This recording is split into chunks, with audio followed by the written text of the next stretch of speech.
Governor হিসেবে দায়িত্ব পালন করছি এবং দেখছি আসলে অনেকে এই ছোটখাটো বিষয়গুলো অনেকে না জানার কারণে অনেকে ভুল করে বা অনেকে প্রোগ্রাম করার জন্য সেটা জানাই দিতে হয়। তো একটা প্রোগ্রাম মূল কিছু বিষয় ক্লাবের জন্য জানা দরকার, যেহেতু ক্লাব স্কুলিং এবং চেঞ্জ ওভার। এই ক্লাব স্কুলিং থেকে আমাদেরকে শিখতে হবে আসলে ক্লাব কিভাবে পরিচালনা করতে হবে। ক্লাব পরিচালনা বা অপারেশন করার জন্য যে কয়েকটা বিষয় দরকার, এর মধ্যে একটা হচ্ছে ডিনার মিটিং। আমাদেরকে প্রতি মাসে দুটো ডিনার মিটিং করতে হবে। এরপরে বোর্ড মিটিং, প্রতি মাসে একটা বোর্ড মিটিং করতে হবে, এটাতে 1/3 উপস্থিত হতে হবে। এরপরে আছে আমাদের বোর্ড মিটিং, ডিনার মিটিং, এগুলো রেগুলার অ্যাক্টিভিটিস এবং মিনিমাম একটা সার্ভিস, ছোট হোক বড় হোক প্রত্যেক ক্লাবকে এক একটা সার্ভিস করতে হবে। প্রত্যেকটি ক্লাবকে মিনিমাম একটা সার্ভিস করতে হবে। অ্যামাউন্ট দিয়ে নির্ধারিত নয়, যে কোনো অ্যামাউন্টের হতে পারে, যে কোনো সেবা হতে পারে, যেটা মানুষের কাজে লাগবে, মানুষের কল্যাণের জন্য হবে। এরপরে আমরা বোর্ড মিটিং গেল, ডিনার মিটিং গেল, সার্ভিস গেল। আর এরপরে আমাদের জাতীয় যে দিবসগুলো আছে এগুলো হচ্ছে আমাদের সিটিজেনশিপ। আমাদের সিটিজেনশিপের মধ্যে যেমন স্বাধীনতা দিবস, তারপর 21শে ফেব্রুয়ারি আন্তর্জাতিক মাতৃভাষা দিবস, যে দিবসগুলো হয়, মে দিবস, এগুলো হচ্ছে আমাদের সিটিজেনশিপ। এই সিটিজেনশিপের আন্ডারে আমাদের জাতীয় এবং ন্যাশনাল এবং ইন্টারন্যাশনাল সকল ধরনের দিবস উদযাপন করা হয়। এই দিবসগুলো আমরা প্রত্যেক ক্লাব করে থাকি। যে ক্লাবগুলো অনেকে এখানে নতুন এসেছে, অনেকে হয়তো জানা না, এই জন্য বিষয়গুলো আবার রিভিউ করছে। এরপর আমরা সিটিজেনশিপ সার্ভিস গেল, দাদা বলেছে এগুলো।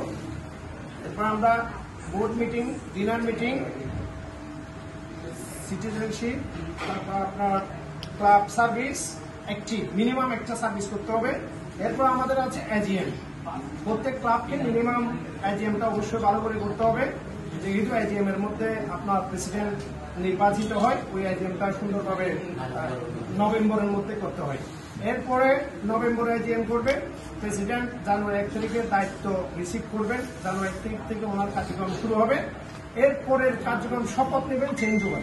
চেঞ্জ ওভারটা হচ্ছে 31শে মের ভিতর করতে হয়, তবে আগে করে ফেললে বেটার। কিন্তু জানুয়ারি 1 তারিখ থেকেই প্রেসিডেন্টের কার্যক্রম শুরু হয়ে যায়। মে মাসে সে যখন শপথ নেয় আসলে কাজ প্রায় অর্ধেক হয়ে যায়। এই জন্য যতটুকু সহজে চেঞ্জ ওভারটা দ্রুত করে ফেলা যায় তত ভালো। এই চেঞ্জ ওভারের মধ্যে শপথের মাধ্যমে প্রেসিডেন্ট আনুষ্ঠানিকভাবে কার্যক্রম শুরু করে। তাহলে আমরা এজিএম করলাম, চেঞ্জ ওভার করলাম, পার ক্যাপিটার বিষয়টা এখন নতুনভাবে আমরা এই বছর থেকে 1000 টাকা নন রিফান্ডেবল পার ক্যাপিটার সিদ্ধান্ত হয়েছে, আমরা সবাই দিয়েছি ইতিমধ্যে। আমাদের চিটংয়ে যে 17টি ক্লাব, 17টি ক্লাবে পার ক্যাপিটার দিয়েছে। আমরা জানি পার ক্যাপিটার দিতে হয়, তাহলে চেঞ্জ ওভার করতে হয়, এজিএম করতে হয়, মাসে একটা সার্ভিস করতে হয়, একটা বোর্ড মিটিং করতে হয়, আর 2টা ডিনার মিটিং করতে হয়। এগুলো হচ্ছে আমাদের রেগুলার অ্যাক্টিভিটি। এই কাজগুলো যদি আমরা ঠিকমতো করি, আমাদের ক্লাবকে একটি ক্লাব হিসেবে স্বীকৃতি দেওয়া হয়। যারা ভালো কাজ করে তাদেরকে বেস্ট ক্লাব, আর যারা বেস্ট ক্লাবের মধ্যে অনেক ক্ষেত্রে 1, 2, 3 দেওয়া হয়। আবার যারা সার্ভিসে ভালো করে তাদেরকে বেস্ট সার্ভিস ক্লাব দেওয়া হয়। যারা অলরাউন্ডার সব দিকে ভালো করে তাদেরকে বেস্ট ক্লাব দেওয়া হয়। যারা ফেলোশিপে ভালো করে তাদেরকে বেস্ট ফেলোশিপ ক্লাব অ্যাওয়ার্ড দেওয়া হয়। এই অ্যাওয়ার্ডগুলো যারা পেতে চান তাদেরকে জানুয়ারি মাস থেকে কার্যক্রম করতে হবে। মিটিং এবং সব যে কথাগুলো বলেছে এগুলো কার্যক্রমগুলো সুন্দরভাবে সফলভাবে বাস্তবায়ন করতে হবে, তাহলে অ্যাওয়ার্ডের জন্য মনোনীত হবেন।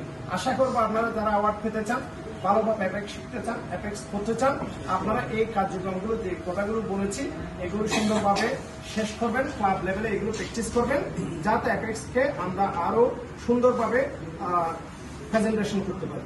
আসসালামু আলাইকুম, থ্যাংক ইউ।